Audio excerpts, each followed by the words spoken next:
ચાલો વિદ્યાર્થી મિત્રો જોઈએ આપણે ઉદાહરણ 6.2 આપણે જાણીએ છીએ કે વરસાદનું ટીપું નીચે તરફ લાગતા ગુરુત્વાકર્ષી બળ અને વિરુદ્ધ દિશામાં લાગતા અવરોધક બળની અસર હેઠળ પડે છે. અવરોધક બળ ટીપાની ઝડપના સમપ્રમાણમાં હોય છે જે સામાન્ય રીતે જાણી શકાતું નથી. ધારો કે 1 ગ્રામ દળનું એક ટીપું 1 કિલોમીટર ઊંચાઈએથી પડે છે. તે જમીન પર 50 મીટર પ્રતિ સેકન્ડની ઝડપથી સ્પર્શે છે. તો એ ગુરુત્વાકર્ષી બળ વડે કેટલું કાર્ય થયું હશે અને બી અજ્ઞાત અવરોધક બળ વડે કેટલું કાર્ય થયું હશે. ચલો સૌથી પહેલા અહીં મૂલ્યો નોંધી લઈએ. જો અહીં એક તો તમને દળ આપી દીધું છે 1 ગ્રામ. 1 ગ્રામ એટલે કે 10⁻³ કિલોગ્રામ. આપણે મૂલ્યો એસઆઈ એકમમાં મૂકવા પડશે, તેથી અહીં 10⁻³ કિલોગ્રામ લખું છું. અને જે ઊંચાઈ છે h એ છે 1 કિલોમીટર. 1 કિલોમીટર એટલે કે 10⁻³ મીટર, બરાબર. અને જ્યારે તે જમીન પર સ્પર્શે છે ત્યારે તેનો જે વેગ છે એ વેગ એટલે કે અંતિમ વેગ v એ છે 50 મીટર પ્રતિ સેકન્ડ. અને વિદ્યાર્થી મિત્રો પ્રારંભિક વેગ v0 બરાબર 0, કારણ કે પ્રારંભમાં ટીપું સ્થિર છે માટે 0 મીટર પ્રતિ સેકન્ડ. હવે આપણે જે શોધવાનું છે એ છે પેલું તો ગુરુત્વાકર્ષી બળ વડે થયેલું કાર્ય. ગુરુત્વાકર્ષી બળ વડે થયેલું કાર્ય તેને WG નામ આપવું, work done by gravitational force. અને બીજું અજ્ઞાત અવરોધક બળ વડે થયેલું કાર્ય. અજ્ઞાત અવરોધક બળ વડે થયેલું કાર્ય તેને WR નામ આપવું, work done by resistive force, બરાબર. હવે અહીં કાર્ય ઉર્જા પ્રમેય પરથી આપણે આગળ વધીએ. હું લખું કે કાર્ય ઉર્જા પ્રમેય પરથી અથવા પ્રમેય મુજબ ડેલ્ટા કે બરાબર શું થાય છે?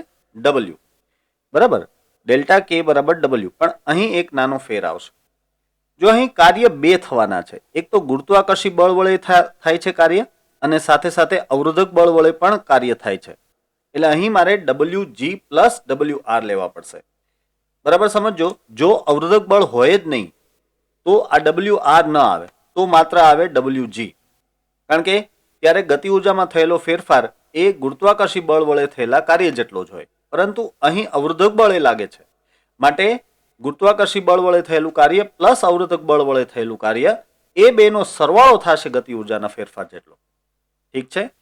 હવે આ માટે મારે સૌથી પહેલા ડેલ્ટા કે શોધવો પડશે. જો ડેલ્ટા કે બરાબર અંતિમ ગતિ ઉર્જા કે એફ માઇનસ પ્રારંભિક ગતિ ઉર્જા કે આઈ. તો અંતિમ ગતિ ઉર્જા એટલે 1/mv² અને પ્રારંભિક ગતિ ઉર્જા તો 0 જ થશે. આ છે 1/m એટલે કે 10⁻³ અને v² એટલે કે 50². તો સ્વાભાવિક છે કે આ તમને મળશે 1.25 જૂલ. તો આમ ગતિ ઉર્જાનો ફેરફાર ડેલ્ટા કે બરાબર 1.25 જૂલ. વળી ગુરુત્વાકર્ષી બળ વડે થયેલું કાર્ય, ગુરુત્વાકર્ષી બળ વડે થતું કાર્ય WG બરાબર આપણે લખી શકશું, જો બળ ગુણ્યા સ્થાનાંતર. હવે બળ લાગે છે ગુરુત્વાકર્ષી બળ mg જેટલું અને સ્થાનાંતર થાય છે ઊંચાઈ h જેટલું, સીધું જ છે. તો હવે અહીં મૂલ્ય મૂકીએ આપણે. m એટલે કે 10⁻³ g એટલે કે 10 લઈ લઈએ અને h એટલે કે ઊંચાઈ તમને આપેલી છે 10⁻³. તો આ પરથી WG બરાબર સ્વાભાવિક છે કે મળી જશે 10 જૂલ. આપણે જે શોધવાના જવાબો છે તેમાંનો આ એક જવાબ છે, તેને આપણે બ્રેકેટ કરીને મૂકી દઈએ. WG બરાબર 10 જૂલ. ગુરુત્વાકર્ષી બળ વડે થયેલું કાર્ય 10 જૂલ. હવે આપણે WR શોધવો છે, તો એ માટે આ સમીકરણ 1 નો ઉપયોગ કરીશું કાર્ય ઉર્જા પ્રમેય વાળા. તો હવે હું અહીં લખીશ સમીકરણ 1 પરથી અવરોધક બળ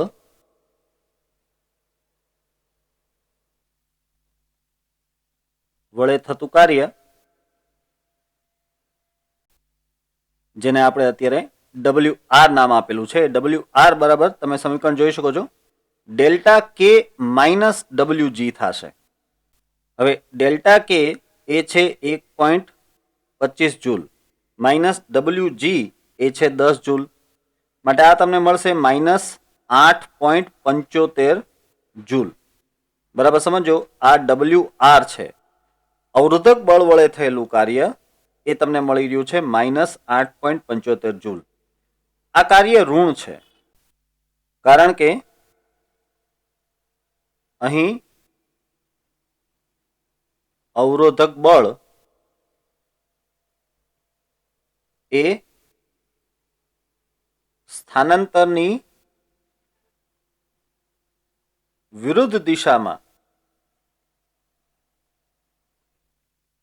હોવાથી કાર્ય ઋણ મળે છે. બરાબર ને?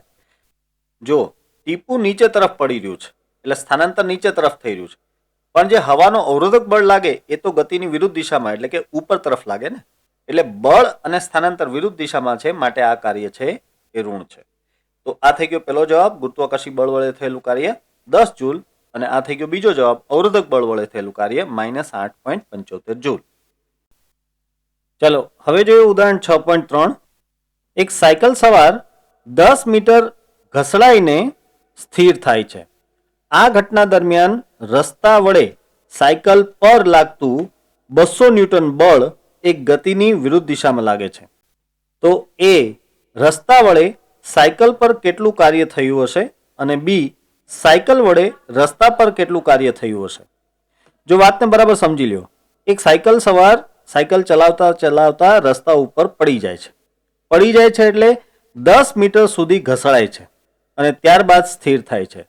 તો આ ઘટના દરમિયાન રસ્તા વડે સાયકલ ઉપર 200 ન્યૂટનનું ઘર્ષણ બળ લાગે છે, જે સ્વાભાવિક છે કે ગતિની વિરુદ્ધ દિશામાં હોય. તો એક શોધવાનું છે કે રસ્તા વડે સાયકલ પર કેટલું કાર્ય થયું અને સાયકલ વડે રસ્તા પર કેટલું કાર્ય થયું. જો સૌથી પહેલા આપણે જે મૂલ્યો આપેલા છે એ લખી લઈએ. એક તો સ્થાનાંતર આપેલું છે D 10 મીટર, બરાબર, અને જે ઘર્ષણ બળ લાગે છે અથવા એમ કહીએ કે અવરોધક બળ જે લાગે છે, જેને આપણે FR એવું નામ આપીએ. FR એટલે અહીં અવરોધક બળ અને એક રીતે ઘર્ષણ બળ, એ છે 200 ન્યૂટનનું. બરાબર. અને હવે સૌથી પહેલા આપણે જે શોધવાનું છે એ છે રસ્તા વડે સાયકલ પર થયેલું કાર્ય.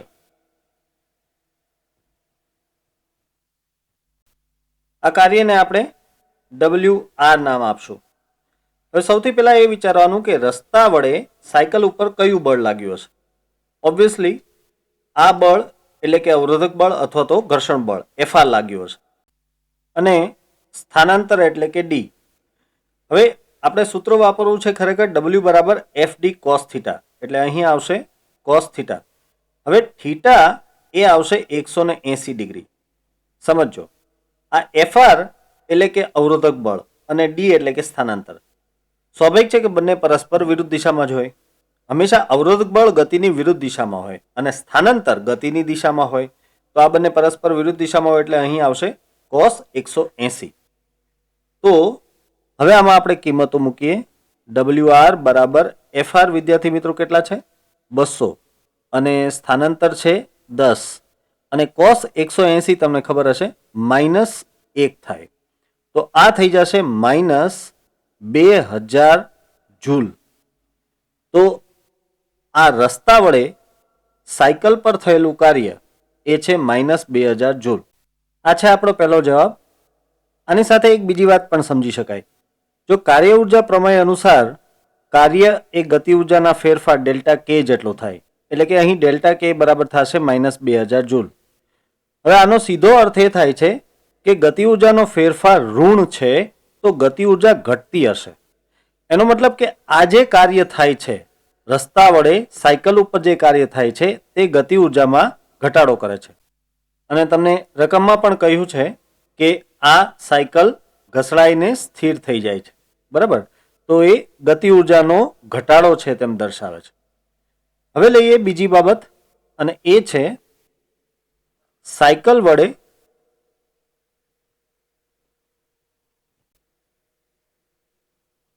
રસ્તા પર થયેલું કાર્ય. હવે આને આપણે WC એવું નામ આપીએ. તો પહેલા એ સમજવાનું કે સાયકલ વડે રસ્તા ઉપર કેટલું બળ લાગ્યું છે. જો ન્યૂટનના ગતિના ત્રીજા નિયમ ઉપરથી સ્પષ્ટ છે કે જેટલું બળ રસ્તા વડે સાયકલ પર લાગેલું હશે તેટલું જ બળ સાયકલ વડે રસ્તા ઉપર લાગેલું હશે, પરંતુ વિરુદ્ધ દિશાનું હશે. એટલે અહીં રસ્તા વડે સાયકલ ઉપર FR જેટલું બળ લાગે છે, તો આપણે સાયકલ વડે રસ્તા ઉપર લાગતું બળ તેને FR ડેશ નામ આપીએ. અને હવે લઈએ સ્થાનાંતર. તો સ્થાનાંતર આવશે D ડેશ અને કોસ થીટા. હવે અહીં આગળ વધીએ એ પહેલા એક બહુ સીધી વાત છે કે D ડેશ બરાબર 0 થશે. કારણ સમજો. D ડેશ એટલે શું? રસ્તાનું સ્થાનાંતર. તો રસ્તાનું તો સ્થાનાંતર થાય નહીં આમાં, માટે અહીં D ડેશ બરાબર 0. તો સાયકલ વડે રસ્તા ઉપર થયેલું કાર્ય 0. આ છે આપણો બીજો જવાબ. તેને બ્રેકેટ કરી લઈએ. આ વાતને ફરી એકવાર સમજાવી દઉં કે અહીં FR ડેશ એટલે સાયકલ વડે રસ્તા ઉપર લાગતું બળ, અને D ડેશ એટલે આ બળને કારણે રસ્તાનું થયેલું સ્થાનાંતર. પણ રસ્તાનું તો સ્થાનાંતર થાય નહીં, તો રસ્તાનું સ્થાનાંતર 0 લેશું, માટે આ કાર્ય છે એ 0 આવે છે. હવે આ પરથી એક વાત આપણને બહુ સરળ રીતે સમજાઈ જાય છે કે રસ્તા વડે સાયકલ ઉપર કાર્ય થયું છે, પરંતુ સાયકલ વડે રસ્તા ઉપર કોઈ કાર્ય થયું નહીં. એટલે અહીં એક વાત સમજવા જેવી છે કે રસ્તા વડે સાયકલ ઉપર લાગતું બળ અને સાયકલ વડે રસ્તા ઉપર લાગતું બળ પરસ્પર વિરુદ્ધ દિશાના સમાન મૂલ્યના હોઈ શકે, પરંતુ એનો મતલબ એમ નથી કે રસ્તા વડે સાયકલ ઉપર કાર્ય થાય તો સાયકલ વડે રસ્તા પર પણ કાર્ય થયેલું જ હોય. વ્યાપક રીતે કહીએ તો A વડે B પર કાર્ય થયું હોય તો B વડે A પર પણ કાર્ય થાય જ એવું જરૂરી નથી. આ વાતને આપણે અહીં નોંધી લઈએ.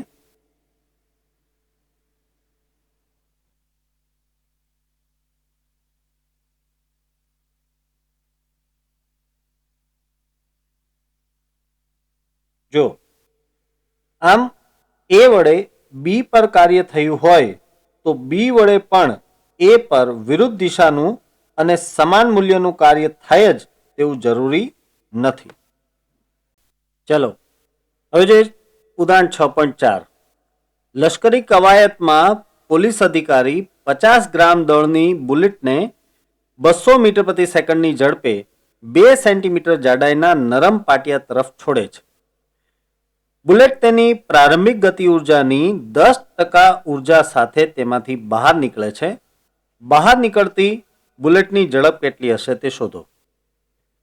બહુ સિમ્પલ પ્રશ્ન છે વિદ્યાર્થી મિત્રો. જરા એક આકૃતિ દ્વારા સમજીએ.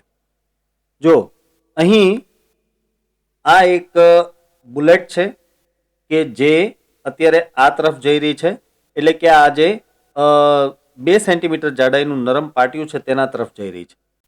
હવે આ ગોળી પાટિયામાંથી આર પાર નીકળી જાય છે અને આવી રીતે આ બહાર નીકળે છે ત્યારે તે માત્ર 10% જેટલી ગતિ ઉર્જા ધરાવે છે.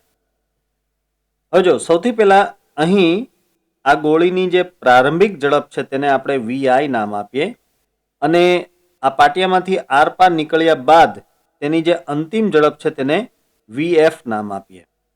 તો અહીં તમને VI તો આપી દીધેલ છે. VI એટલે કે 200 મીટર પ્રતિ સેકન્ડ. આ ગોળી 200 મીટર પ્રતિ સેકન્ડની ઝડપે આ પાટિયામાં દાખલ થાય છે, અને જ્યારે આ ગોળી બહાર નીકળે ત્યારે તેની ઝડપ કેટલી હશે તે શોધવાની છે, એટલે કે VF આપણે શોધવાની છે. અહીં ગોળીનું દળ એ 50 ગ્રામ આપેલ છે. 50 ગ્રામ એટલે કે 0.05 કિલોગ્રામ. વળી અહીં આપેલ છે કે જે તેની અંતિમ ગતિ ઉર્જા છે તે પ્રારંભિક ગતિ ઉર્જાના 10% જેટલી છે. એટલે હું લખી શકું કે KF બરાબર 10% KI, એટલે કે અંતિમ ગતિ ઉર્જા પ્રારંભિકની 10% જેટલી છે. હવે આપણે અહીં આપેલ માહિતી પરથી જ આગળ વધી શકશું. અહીં અંતિમ ગતિ ઉર્જા KF બરાબર 10% KI છે. હવે KF બરાબર તો સ્વાભાવિક છે કે 1/mvf² લખી શકાય. બરાબર, તમને ખબર હશે કે આ 10% ને જ્યારે પણ સૂત્રમાં લઈએ ત્યારે 100% વડે ભાગી નાખવું પડે. એટલે આ 10/100 લખ્યા છે મેં, અને KI તરીકે 1/2 mvi² લખી શકીએ. સ્વાભાવિક છે કે 1/2 એમ કેન્સલ થઈ જશે, તો અહીં આપણને મળશે vf² બરાબર 0.1 અને અહીં vi² વધશે, તો vi વિદ્યાર્થી મિત્રો છે 200 નો સ્ક્વેર, તો એ મળે છે આપણને 4000. તો vf² બરાબર 4000, તો vf બરાબર √4000 અને એ થઈ જશે 63.24 63.24 મીટર પ્રતિ સેકન્ડ. તો આમ આપણે કહી શકીએ કે ગોળી જ્યારે આ લાકડાના પાટિયામાંથી બહાર નીકળશે ત્યારે તેની ઝડપ 63.24 મીટર પ્રતિ સેકન્ડ હશે, જ્યારે કે તે દાખલ થઈ ત્યારની તેની ઝડપ 200 મીટર પ્રતિ સેકન્ડ હતી. હવે જોઈએ ઉદાહરણ 6.5. રેલવે પ્લેટફોર્મની ખરબચડી સપાટી પર એક બહેન પતરાની પેટી ઘસડે છે. તેણી 10 મીટર અંતર સુધી 100 ન્યૂટન બળ લગાડે છે. ત્યારબાદ થાકની માત્રા વધતા તેમણે લગાડેલ બળ રેખીય રીતે ઘટીને 50 ન્યૂટન થાય છે. પતરાની પેટીએ કાપેલું કુલ અંતર 200 મીટર છે. બહેને લગાડેલા બળ અને 50 ન્યૂટન જેટલા ઘર્ષણ બળ વિરુદ્ધ સ્થાનાંતર દર્શાવતો આલેખ દોરો. બંને બળો વડે 200 મીટર અંતર સુધીમાં કુલ કેટલું કાર્ય થયું હશે તે જણાવો. હવે આ માટે સૌથી પહેલા બળ વિરુદ્ધ સ્થાનાંતરનો આલેખ આપણે દોરી લઈએ. જો આ રીતે થશે બળ વિરુદ્ધ સ્થાનાંતરનો આલેખ.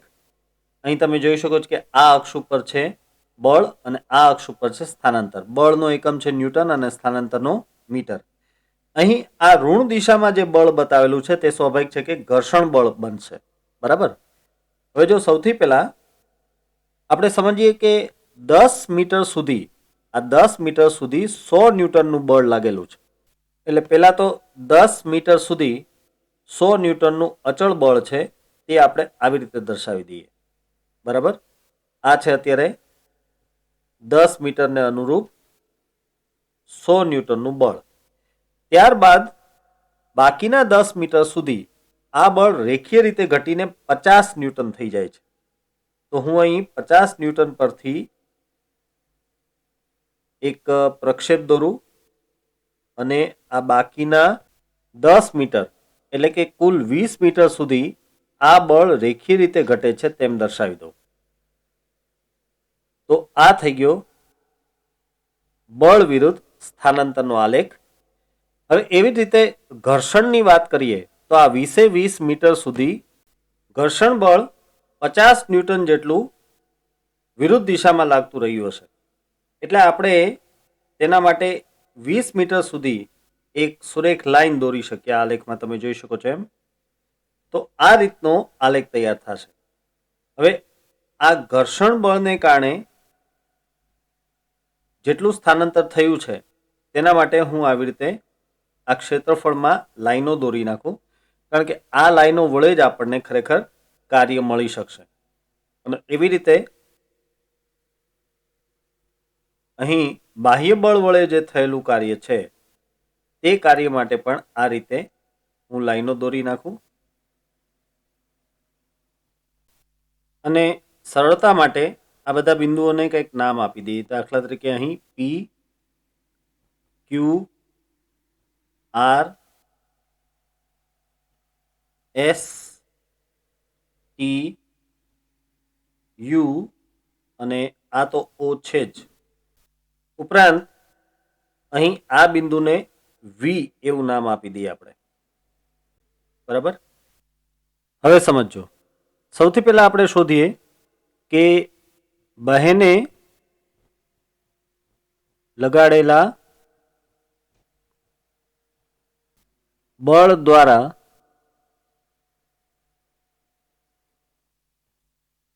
થયેલું કાર્ય. આ કાર્યને આપણે WL એવું નામ આપીએ, લેડી ઉપરથી WL. તો આ WL જેટલું કાર્ય કેમ મળશે સમજો. આપણે જાણીએ છીએ કે બળ વિરુદ્ધ સ્થાનાંતરના આલેખની નીચેના ભાગનું જે ક્ષેત્રફળ હોય તે ક્ષેત્રફળ પરથી પણ કાર્ય મળી શકે. તો અહીં આ બાહ્ય બળ એટલે કે બહેને જે બળ લગાડેલું છે તેના વડે થયેલું કાર્ય એ આ ક્ષેત્રફળ પરથી મળશે. જો ક્ષેત્રફળના બે ભાગ પાડવા પડશે, એક તો આવશે લંબચોરસ PQVO નું ક્ષેત્રફળ અને બીજું આ સમલંબ ચતુષ્કોણ QRSV નું ક્ષેત્રફળ. આ બંનેનો આપણે સરવાળો લેવો પડશે. તો હું અહીં લખીશ હવે કે WL બરાબર લંબચોરસ કયું PQVO નું ક્ષેત્રફળ પ્લસ સમલંબ ચતુષ્કોણ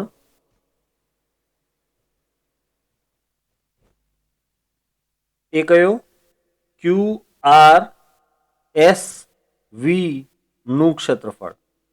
આ બંનેનો સરવાળો લેવો પડશે. અહીંયા સરવાળાની નિશાની છે જ. બરાબર. તો પહેલા તો લંબચોરસનું ક્ષેત્રફળ કેટલું થશે તમે જુઓ. એ થશે 100 ગુણ્યા 10 પ્લસ સમલંબ ચતુષ્કોણનું ક્ષેત્રફળ આમ લઈ શકાય 1/2. મોટી બાજુ તેની લંબાઈ છે 100, નાની બાજુ તેની લંબાઈ છે 50. તો એ બેનો સરવાળો અને ગુણાકારમાં તેની પહોળાઈ એટલે કે 10. અહીં સાદુરૂપ આપતા WL મળશે 1750 જૂલ.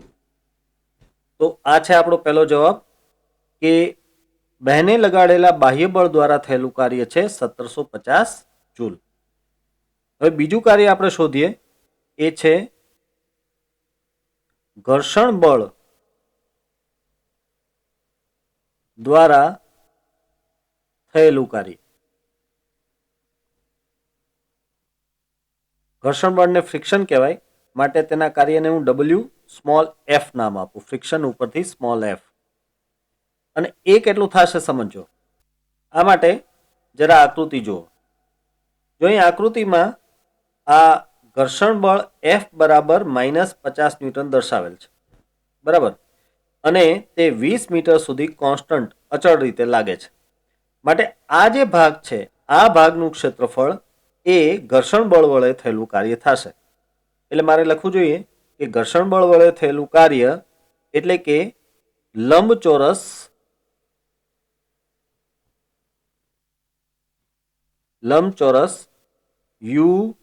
UTSO નું ક્ષેત્રફળ. હવે તેનું ક્ષેત્રફળ એટલે સિમ્પલી લંબાઈ ગુણ્યા પહોળાઈ, તો એ થશે -50 ગુણ્યા 20 એટલે કે -1000.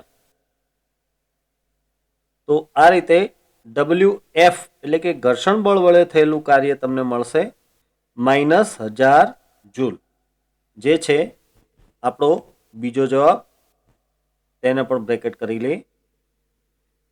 અહીં સ્વાભાવિક છે કે ઘર્ષણ બળ ગતિની વિરુદ્ધ દિશામાં લાગતું હોય માટે તેના વડે થયેલું કાર્ય ઋણ આવશે. કારણ કે ઘર્ષણ બળ એ ગતિની વિરુદ્ધ દિશામાં છે, તો બળ અને સ્થાનાંતર પણ વિરુદ્ધ દિશામાં થાય, માટે કાર્ય છે ઋણ આવે છે. હવે જોઈએ ઉદાહરણ 6.6.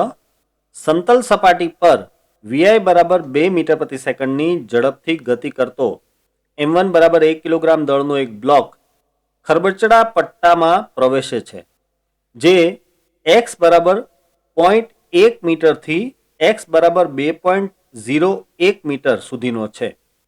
આ પટ્ટાની મર્યાદામાં બ્લોક પર લાગતું અવરોધક બળ Fr એ x ના વ્યસ્ત પ્રમાણમાં છે, એટલે કે Fr બરાબર માઇનસ k ના છેદમાં x છે, જ્યાં x નું મૂલ્ય 0.1 થી 2.01 ની વચ્ચે છે. વળી Fr બરાબર 0 છે જો x 0.1 થી ઓછો છે અથવા તો x 2.01 મીટરથી વધારે છે. અહીંયા k બરાબર 0.5 જૂલ છે. આ પટ્ટાને પસાર કર્યા પછી બ્લોકની અંતિમ ગતિ ઉર્જા અને ઝડપ vf કેટલા હશે તે જણાવો. પહેલા તો પ્રશ્નને બરાબર સમજી લો. 1 કિલોગ્રામ દળનો એક બ્લોક એક સમતલ સપાટી ઉપર 2 મીટર પ્રતિ સેકન્ડની ઝડપથી ગતિ કરી રહ્યો છે. હવે એ દરમિયાન x બરાબર 0.1 મીટરથી લઈને x બરાબર 2.01 મીટર સુધીનો એક એવો પટ્ટો આવે છે જે પટ્ટામાં અવરોધક બળ Fr લાગે છે. તો સ્વાભાવિક છે કે આ પટ્ટામાંથી પસાર થતી વખતે તેની ઝડપમાં ઘટાડો થશે. અહીં કહી દીધું છે કે Fr બરાબર માઇનસ k ના છેદમાં x જેટલું મૂલ્ય છે. અહીં આ જે શરત લખી છે તેનાથી કંઈ મૂંઝાવાની જરૂર નથી, કારણ કે આ શરત માત્ર એટલું જ કહે છે કે આ જે બળ છે Fr વાળું અવરોધક બળ જે છે તે x બરાબર 0.1 થી લઈને 2.01 મીટરની વચ્ચે જ લાગે છે. જો x નું મૂલ્ય 0.1 થી ઓછું હોય અથવા તો x નું મૂલ્ય 2.01 મીટરથી વધારે હોય તો Fr એટલે કે અવરોધક બળ બરાબર 0 છે. સ્વાભાવિક વાત છે કે જે પટ્ટો છે એ 0.1 થી લઈને 2.01 મીટરની વચ્ચે છે. આ અવરોધક પટ્ટો આ અંતરની વચ્ચે છે, તો તે દરમિયાન અવરોધક બળ લાગે છે, પણ તેની પહેલા અને તેની પછી અવરોધક બળ લાગતું નથી. વળી અહીં k નું મૂલ્ય 0.5 આપી પણ દીધેલું છે, તો તે તમે આ સમીકરણમાં અહીં k ની જગ્યાએ મૂકી પણ શકશો. હવે આપણે જો શોધવાનું છે એ છે અંતિમ ગતિ ઉર્જા અને તેનો અંતિમ વેગ. વિદ્યાર્થી મિત્રો, એકદમ સરળ પ્રશ્ન છે. પહેલા આપણે જે મૂલ્યો આપેલા છે તે લખી લઈએ. એક તો vi છે 2 મીટર પ્રતિ સેકન્ડ, ત્યારબાદ દળ આપેલું છે એ છે 1 કિલોગ્રામ, અને અહીં Fr બરાબર માઇનસ k ના છેદમાં x છે, પણ અહીં k નું મૂલ્ય 0.5 આપેલ છે, તો હું લખી દઉં કે 0.5 માઇનસ 0.5 ના છેદમાં x બરાબર. હવે આપણે અહીં કાર્ય ઉર્જા પ્રમેયનો ઉપયોગ કરી શકીએ. જો અહીં તમે જોઈ શકો છો કે આ જે બળ છે એ x ઉપર આધારિત બળ છે, એનો મતલબ કે આ ચલ બળનો કિસ્સો છે, માટે આપણે કાર્ય ઉર્જા પ્રમેય ચલ બળ માટે લેશું. તો હું અહીં લખીશ કે ચલ બળ માટે અથવા ચલ બળના કિસ્સામાં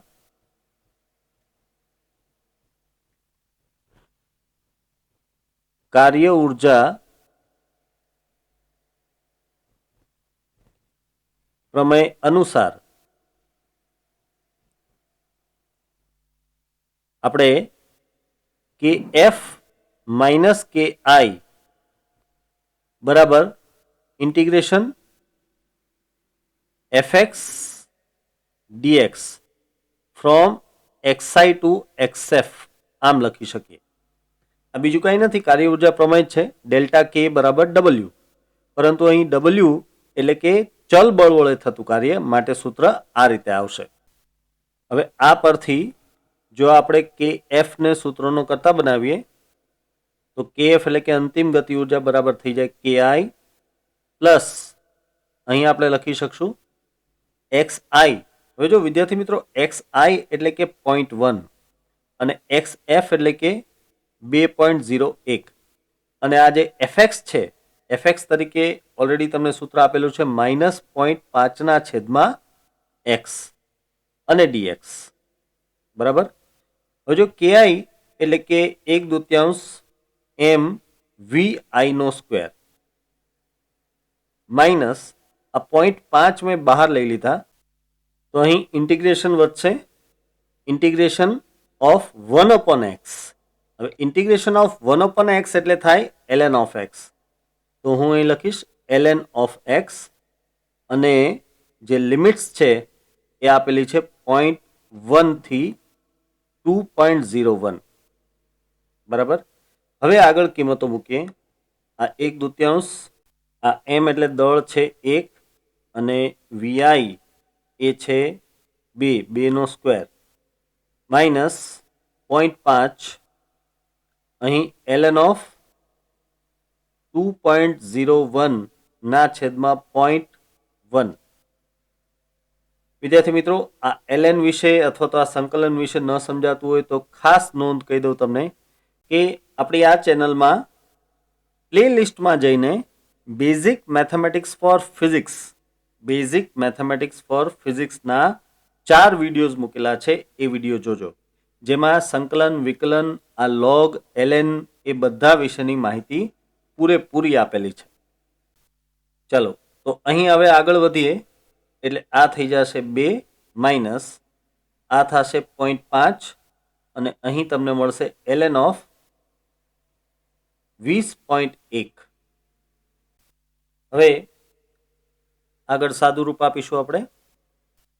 તો હવે kf મળશે અહીં 2 માઇનસ આ 0.5 અને આ જે ln ઓફ 20.1 છે તેને તમને યાદ હશે કે 2.303 ઇન્ટુ log ઓફ 20.1 લખી શકાય.